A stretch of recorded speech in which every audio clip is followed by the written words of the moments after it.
Hello, everybody. What's up? Scott here. Painkiller Crow, as always. Back to you once again with another Arrowverse video. So just to kind of recap, the Arrowverse recently finished its first saga, I guess you would say, with Crisis on Infinite Earths. And us as being true fans, we know that our nerdom will ultimately prevail over this stupid virus that shall not be named. Because after all, the last thing we need is just there being panic among the fandoms as well. Exactly. We have faith. We have faith that this will pass and that we'll be able to get back to our nerdom very soon. Moving on. Anyway, so that said, first let's do a quick recap of the previous. Let's recap the previous crossovers. Starting off with Invasion. So Invasion was the first time that all the heroes really came together against an alien race known as the Dominators. And again, now we have had smaller crossovers up to that point, but this is the first time everyone really came together. And it was a good first one. Yeah, the Dominators are pretty cool villains. Yeah, despite looking like meat puppets. Yeah. Again, TV budget. TV budget. But the story and action scenes are really cool. True. It was cool, really cool team-ups. Though granted, it kind of falls apart when you just see how much of a non-threat they pose, aside from the big-ass anti-meta bomb. And then the next year we had Crisis on Earth X, which is action-wise and is the best out of all of them. And it is the first time we've had ourselves a cross-dimensional event in which we fight, say it with me folks, Nazis from Earth X. And actually the main villains in that were evil doppelgangers. Well, Nazi doppelgangers of the heroes. Well, yeah, Nazi doppelganger, Oliver and Carr, and then Reverse Flash. Because, just because. Yes. And it was definitely the most fun out of the crossovers with the best action. Also, the villains in that weren't CGI either, so they looked a lot better. Yeah, especially since every character that's played the hero role is also dual rolling as the evil counterpart, so. Yes. I think, and all even the supporting heroes all got their mega chance to shine in that one.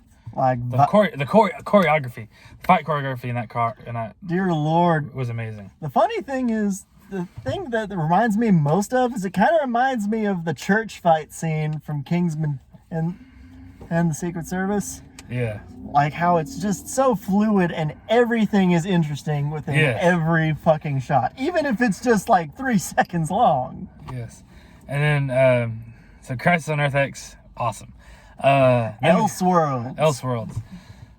Not a bad crossover, but let's be honest, it was basically just a big setup for Crisis on Infinite Earths and to introduce Batwoman. True, though in the same case, it also kind of played it with the actual case of Elseworlds, which is essentially what-if scenarios. Yeah. Usually in comics lore, that means, or comics terms, that means stories that are more than often not a one-shot. And basically self-contained, usually not canon. Right. Like Batman the Killing Joke, Superman, Red Sun, stories like that. But in this case, we have everything from the Arrow wearing hilariously the Flash costume to Barry Allen wearing the hood, which is also hilarious. Well, at least Barry still looks awesome in the Arrow uniform. Oliver looks... Stephen Amell in the goddamn Flash uniform looks so fucking ridiculous. I know. But that's the fun of it. It's the cheesy charm of it that just goes with... That's just... Yes. You don't want to think about it. You just see it and you think... Oh, hell. Yes. So Elseworlds is a fun little crossover to watch. But it's probably the weakest out of them, would you agree? Weakest, yes, even though it has the most setup. Yes. For the final crossover in this. Final crossover of the saga of the Arrowverse. And that being Crisis on Infinite Earths, the big one. And overall, I think it was phenomenal. Indeed. And though if anyone here has actually seen the last video and how I keep referring to the greatest effect in there being Attack of the Shadow Puppets. The Shadow Puppet Demons. Yeah. That's the thing about the CW. The CGI is not the best. That is true. But the fights are still really awesome. And the best part, correct, if you agree, well, the best parts of the crossover were the fights and the amazing character moments from the characters. And the fact of the matter is that the writing still shines through, that it kind of feels like it would still be in the original case. It's no matter what, albeit some can be a little stilted, but then again, you're trying to convert a comic storyline into a certain amount of time slots for television. Yeah. In this case, hourly slots. Yeah. So overall, they did, with the writing, they did phenomenal. Main bad guy of that crossover was the Anti-Monitor. The bad guy in Elseworlds is so forgettable, we're not going to mention him. We'll just call him Blah. Blah. But the Anti-Monitor, he was a pretty cool bad guy. He was kind of like ridiculously powerful, and then he literally grew 30 feet tall. Because now he's huge. He's huge. But you gotta admit, Sarah gave the best final battle speech ever in that crossover. Indeed. Oh man. And so anyway, by the way, spoiler alert: 5, 4, 3, 2, 1. The crisis ends with Oliver sacrificing himself twice. Second time to create a new Earth, a new universe. Brings back pretty much everyone that died in the crisis. Anti-Monitor is defeated once and for all, and a new team is formed, which is the unofficial Justice League of the Arrowverse. And the members of that team of 7 are as follows: we have Black Lightning, Superman, and White Canary, Supergirl, The Flash, Martian Manhunter, and Batwoman. So anyway, and so I like the lineup they went with for this universe. It makes the most sense. And no, we were not gonna mention the fucking monkey. No, that monkey shall not be named. Because we do not need to be reminded of the Super Friends. Indeedy. Even though it's technically was looking to appear right now. Because after all, we're all friends here. We might as well be super friends.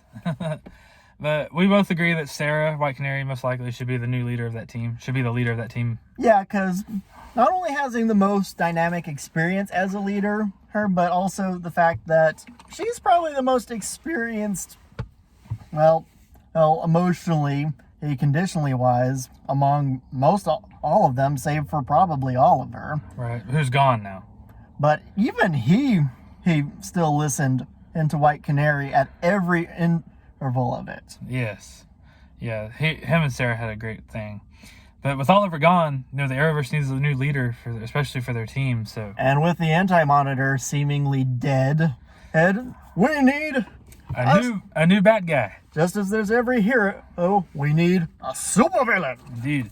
So this video, now that all the recap is done, this video mainly will be talking about who we want or think might be the villain in the next crossover event next season. Well, since I know you've been itching to tell this, you start out. Okay, so we each have a few. I would like, if they do it right, I would like to see them do Starro. Because he is an iconic DC villain. Oh, CGI hell that I'm getting. I know. That's the only hesitant I had. He's literally a giant starfish. So. You are condemning yourself to CGI hell for a gigantic intergalactic starfish. Well, I think if they did it right, I think it'd be kind of cool. But Starro is the furthest thing I think is going to happen. But I wouldn't mind if they did Starro, if they did him right. But he would look kind of ridiculous. It'd be hard to take him seriously.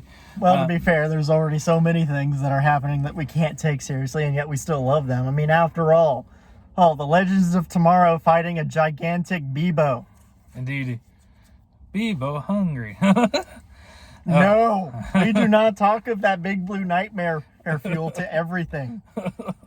So, Starro's the least likely villain they'll probably do. But some more realistic options. Reverse Flash. Because, he's been everywhere and he's not gonna die. Indeed.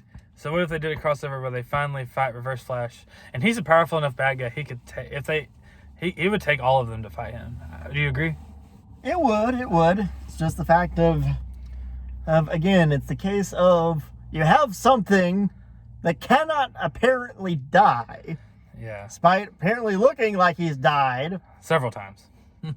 So, Reverse Flash would think could be good, or a proper version, or my last one, a proper version of the Legion of Doom, or like of the various villains. So, because after all, we have the Super Friends, might as well have the Legion of the Doom, just pretty much sprouting from the swamp, looking like a Darth Vader helmet for some reason.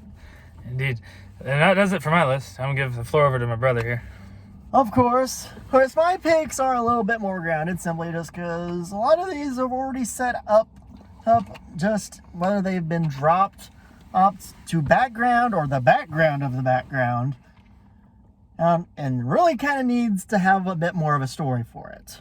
First of which is probably the one that is the most glaring, The Hive, which you keep hearing it being brought up and you keep thinking it's gonna go somewhere. Or like this is gonna be like the evil organization for like a season and for like Arrow or such. And yet it just is background and is rarely, if ever, brought up again after season 3. Indeed. Yeah, they could definitely do a good version of The Hive. But the question is The Hive, this whole deal would be the trickiest thing to go with, because they're not so easily defined in what the fuck they want. Right. Sometimes it's world domination. Sometimes it's enslavement. Sometimes it's freaky science experiments that turn people into cyborgs. Teen Titans. Because comics. Next of which is probably the one that has even more ties in for this. But having brother blood be a thing. Because, I mean, like, we already had the exploration of, like, a mystical element. Why not bring that back with someone that's probably one of the bigger mystical villains in this?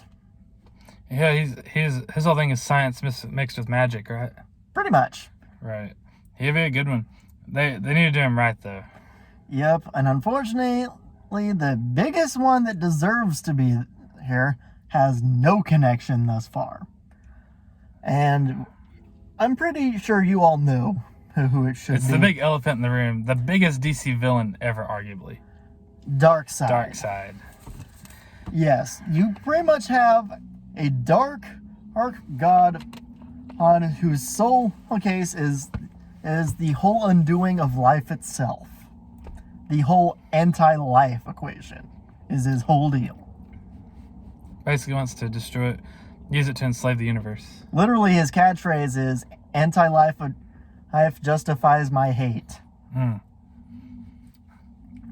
they're going to do Darkseid. I mean, I don't want to keep... They need to do him right. They need to get a bigger budget. Yeah, get a bigger budget. Give him...